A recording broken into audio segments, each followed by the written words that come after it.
Bé, bona tarda.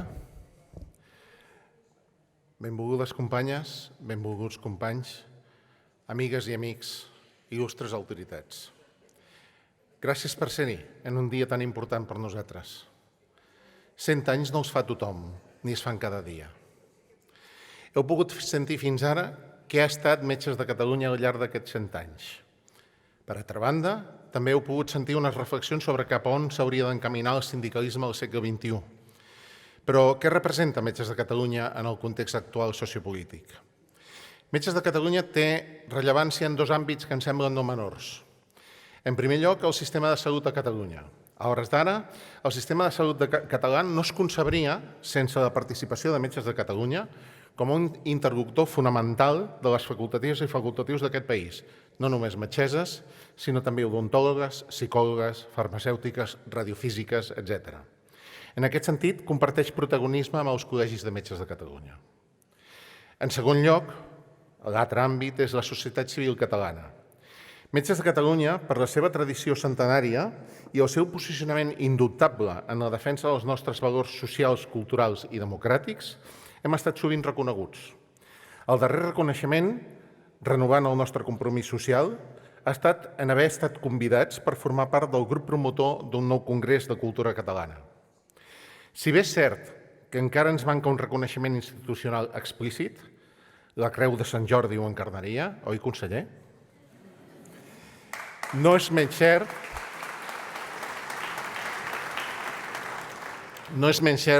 que a nivell de la societat civil i l'associacionisme som una institució arrelada i reconeguda en tot l'àmbit català.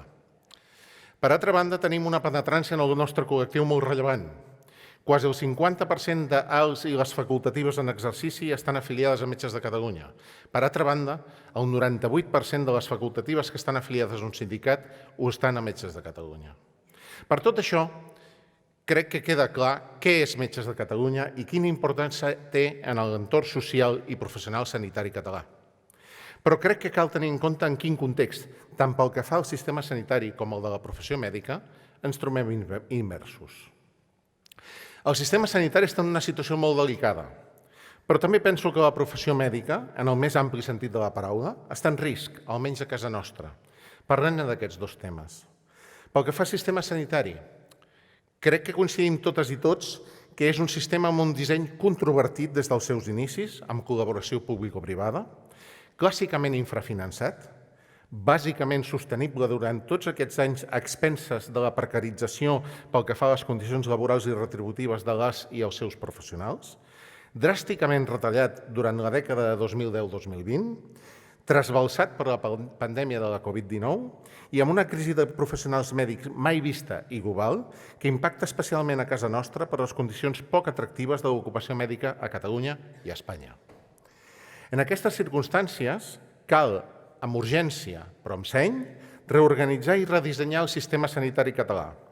Aquest és un dels objectius de la Mesa Mèdica que Metges de Catalunya va assolir gràcies a l'extraordinari èxit de la vaga de facultatius del gener passat i que en les darreres setmanes han engegat les seves reunions.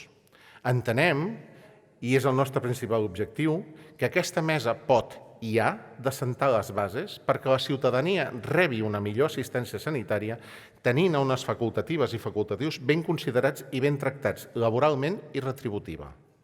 Això, que s'expressa de forma molt senzilla, és molt complicat d'acordar i executar, bàsicament perquè pot ser que les propostes que emanin d'aquesta mesa puguin alterar algun statu quo i ja se sap que això sempre genera resistència, de vegades numentina.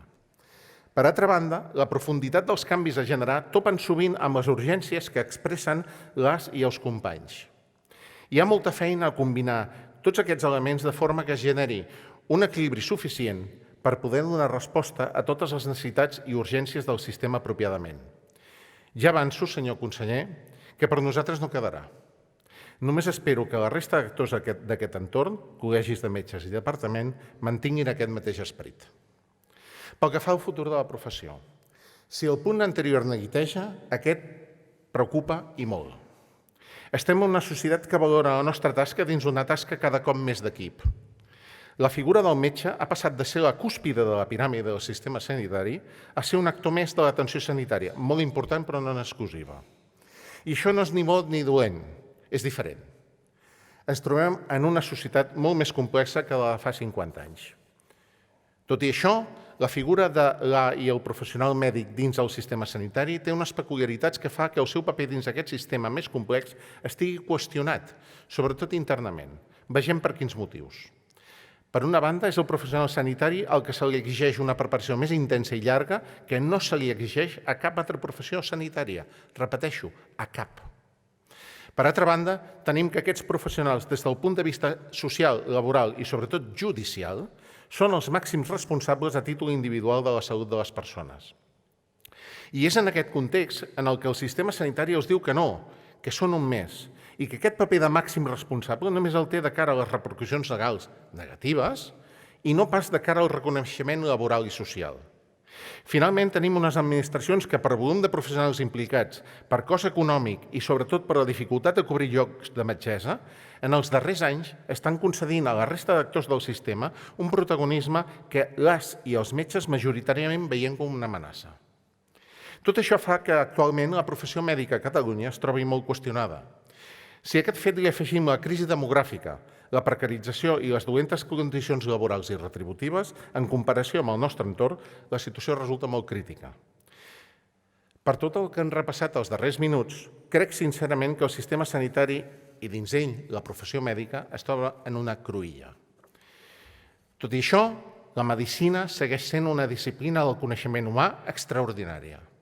Segueix sent una professió somiada, respectada i admirada. Seguim tenint vocacions i joves il·lusionats, i això és extraordinàriament positiu i no es pot malbaratar. Metges de Catalunya també vol contribuir a que això sigui possible. La nostra fita, en el fons, és ben senzilla, que els professionals se sentin valorats, reconeguts i ben tractats, que tinguin ganes de seguir treballant i que se sentin molt orgullosos de formar part d'un engranatge que fa possible un tresor que tenim, que és la sanitat pública. Permeteu-me, per acabar, dir-vos que sóc incapaç d'imaginar com serà el sistema sanitari d'aquí 100 anys. El que sí que crec que us puc assegurar és que Metges de Catalunya d'aquí 100 anys hi serà per continuar aportant la seva visió del sistema i seguir defensant a les metgesses i metges. Moltíssimes gràcies.